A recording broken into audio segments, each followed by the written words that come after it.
Hai, nama saya Ayrton. Usia saya 20 tahun. Saya salah satu student US Aviation yang baru lulus tahun 2016 kemarin. Saya masuk di US Aviation tahun 2014.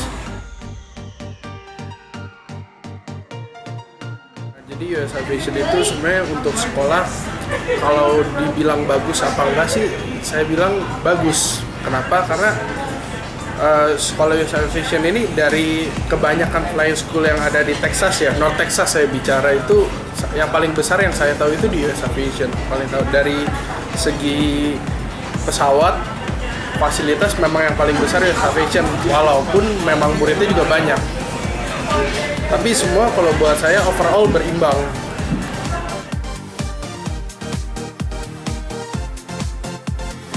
Untuk fasilitas itu di US Aviation, untuk kalau kita ngomongin pesawat itu tuh, pesawat sih banyak ya, tapi karena rasio muridnya juga banyak, jadi memang balance. Tapi ada saatnya dimana bahwa rasio pesawat dan murid itu terkadang nggak berimbang, karena kita nggak bisa kita salahin dari sekolah juga. Tapi kadang kalau saya bilang sih dari maintenance dan segala macam, kadang cuaca yang jelek lalu tiba-tiba bagus.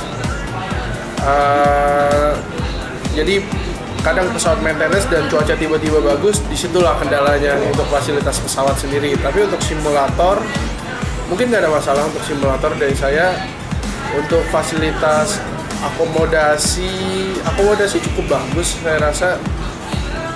Dengan harga segitu, harga yang ditawarkan, maksudnya harga yang kita bayarkan dan fasilitas yang kita dapat itu sih cukup oke untuk akomodasi.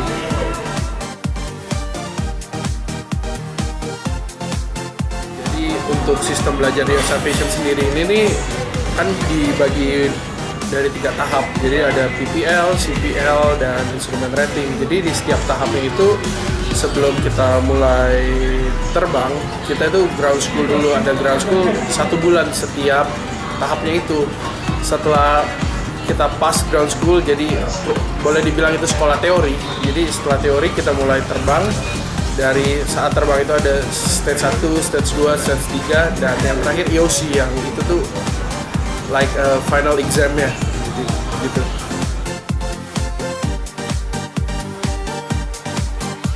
Jadi kalau untuk free time itu, kita biasanya anak di sana itu kita biasa ngobrol bareng, kita santai bareng, entah di kamar, entah di luar. Atau kita biasa kalau summer itu yang paling kita sering lakukan barbecue. Kita punya satu grill gitu, kita bikin barbecue bareng, having fun. Biasa paling common itu, atau kita ke satu tempat hangout, atau ke Square, di Denton Square, di tempat-tempat lain, ke mall atau ke Dallas, gini itu aja. Oke. Kesulitan berbahasa tuh pasti ada, karena main language kita tuh Indonesia, bukan English. Pasti ada kata-kata yang nggak ngerti, tapi kalau saya sendiri makin lama, kalian punya experience, jadi kayak kita tuh bisa sendiri lama-lama. Banyak yang kita kata-kata nggak tahu, jadi lama-lama tahu. Walaupun pasti akan ada kata-kata yang nggak tahu lah, pasti ada. Kesulitan itu ada, pertama kali adaptasi. Cara ngajar instruktur Indonesia dan guru orang Indonesia, guru orang luar, beda buat saya, beda. Selanjutnya apa lagi ya yang Indonesia yang itu paling kesulitan. Makanan juga, makanan sih, tapi kalau saya makanan awal-awal enggak, tapi mungkin di akhir-akhir karena udah kangen makanan Indonesia.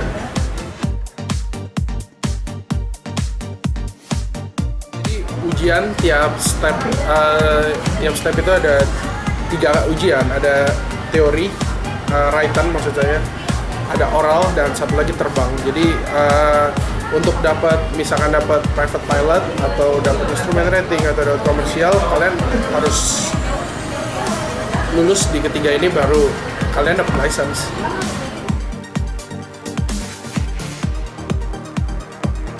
Cuaca ya salah satu problem paling besar di Texas itu cuaca. Contohnya winter dari tahun 2014-2015 itu dari sampai bulan Mei. sampai bulan Juni, justru sampai awal Juni itu benar-benar stuck. Mungkin bisa dihitung berapa kali terbang. Problemnya cuaca sama.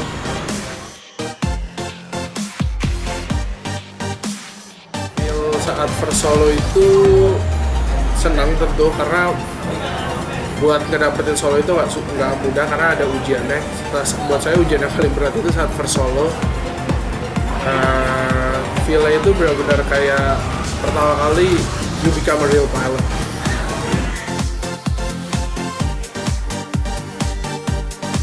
Suka dukanya itu, kalau kita ngomongin suka ya, sukanya itu kita belajar satu kebudayaan yang baru. Jadi kayak kita banyak tahu apa sih yang orang US itu sering lakukan, culture mereka tuh kayak gimana. Enaknya sih itu, terus pengalaman yang belum tentu saya bisa ke US lagi atau gimana, tapi pengalamannya itu. Yang dukanya itu mungkin saat jauh dari Indonesia, jauh dari rumah, kangen makanan, pasti keluarga mungkin.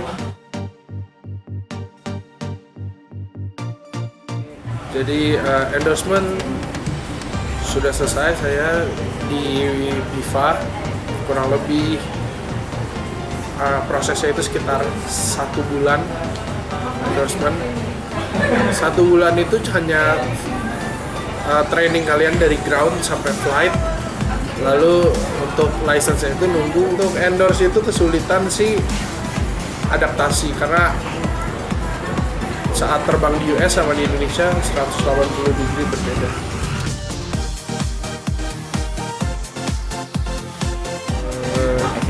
Jadi pesan-pesannya buat student US Aviation yang masih di sana, semangat.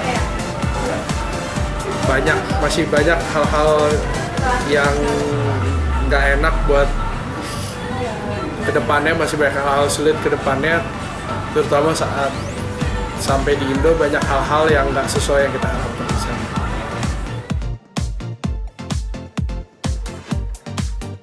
Oke, so untuk overseas zone sih sejauh ini cukup membantu saat saya di Indonesia. Cukup membantu dalam pengurusan hal-hal yang berkaitan dengan visa dan keberangkatan. Untuk kedepannya cuma tolong ditingkatkan adalah komunikasi antara siswa dan